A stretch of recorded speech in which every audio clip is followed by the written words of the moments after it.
Hey friends, welcome back to my channel. Today's video is part of the challenge called Chic for Cheap. In this challenge, we're supposed to create something beautiful for our home for as cheap as possible, and we need to show where we found the inspiration from. The creator of this challenge is Christi over at Christi Creates channel. She is an amazing creator, and if you're not part of her channel, definitely go ahead and check her out. Her channel is full of great inspiration and ideas. She has a different co-host every month, and for this month, her co-host is Wendy over at White Sparrow Living, another amazing creator that is worth checking out. I'm going to have both of their channels linked in the description box down below, as well as the playlist for this challenge. Now, I saw this beautiful, beautiful thankful sign over at Kirkland's, and while it was beautiful, again, I wouldn't spend $29.99 for this. So I decided to recreate it myself with the things that I already had at home and some things that I purchased at the Dollar Tree. So the first thing I did, I found just two pieces of cardboard that I had at home. This one, particular one, had some nice soft lining, but you can just use any type. First thing I'm going to do is to hot glue these two pieces together. I wanted it to be sturdy and thicker. And then I didn't show over here, but I actually measured out this size based on the thankful sign that I already have and based on the Jenga blocks I'm going to use later for the frame. Now I'm taking this contact paper that I already had on hand. You probably noticed this pattern. It is the pattern that I use as a backdrop for my videos. So I had it left over, so I used it up. I purchased it at on Amazon, so I'm going to link it down below. But I know Dollar Tree sells very similar one. It's just a little bit darker, so you can go ahead with that one.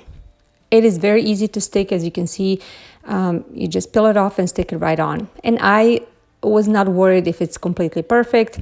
It is rustic sign, so it can be imperfect. Then I flipped it over and I cut out slits around the edges so I can glue it on the back, like I'm showing over here. Then I added a little pieces to the back just to make sure everything is covered. Next thing I'm going to do is take this thankful sign. I found this at a Dollar Tree and it is very beautiful and it is very sturdy, very thick. It is not completely the same font as on an inspiration picture, but I don't mind. I think it doesn't have to be completely the same. That is just inspiration. Now I'm taking this Arteza white paint and I'm going to paint it all over. If you're recreating this, you can certainly do a spray paint, use a spray paint. I didn't have any on hand in a white color, so I went ahead with acrylic paint.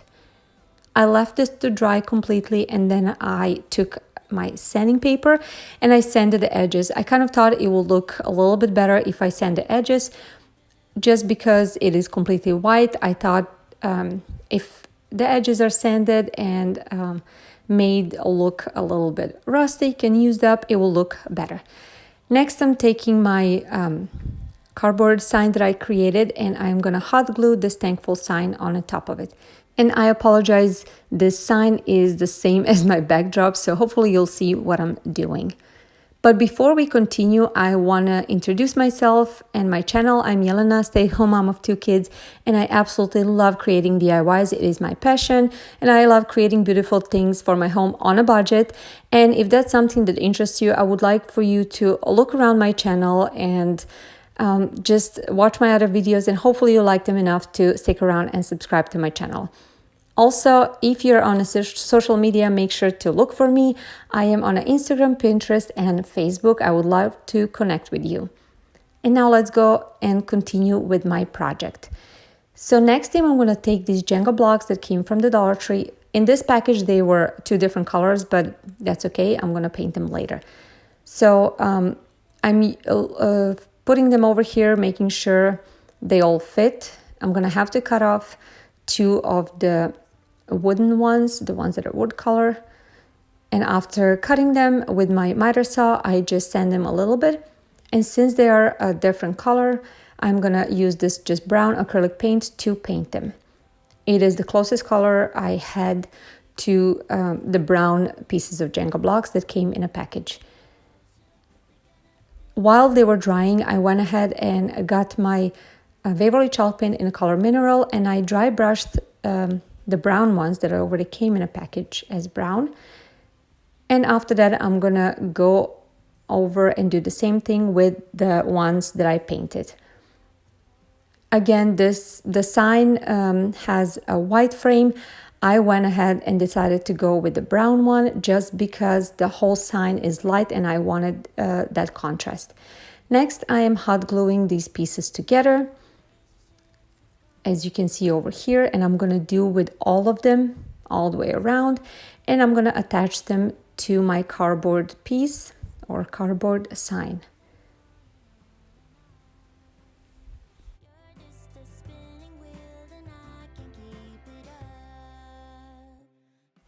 Now you see me over here attaching the last piece with the hot glue. And after that, I decided to take the same brush that I used brown paint with and just distress these thankful letters a little bit further. And I really like how that gave depth to this sign. You saw how easy it was to make it. I used all the things that I already had at home, and I think it turned out beautiful, and especially for this upcoming season, but you can keep it out all year long. Don't forget to like, share, and subscribe to my channel. I would love to have you if you're new to my channel. Now I want to show you how I did. Their sign was $29.99 and mine cost me only $2. So I think I did pretty good. What do you think? Tell me if you liked it and would you try to recreate this sign? Thank you so much for watching. Don't forget to check out Christi's and Wendy's channel as well as the playlist that I'm going to link down below. Have a great day and I'll see you in my next video. Bye guys.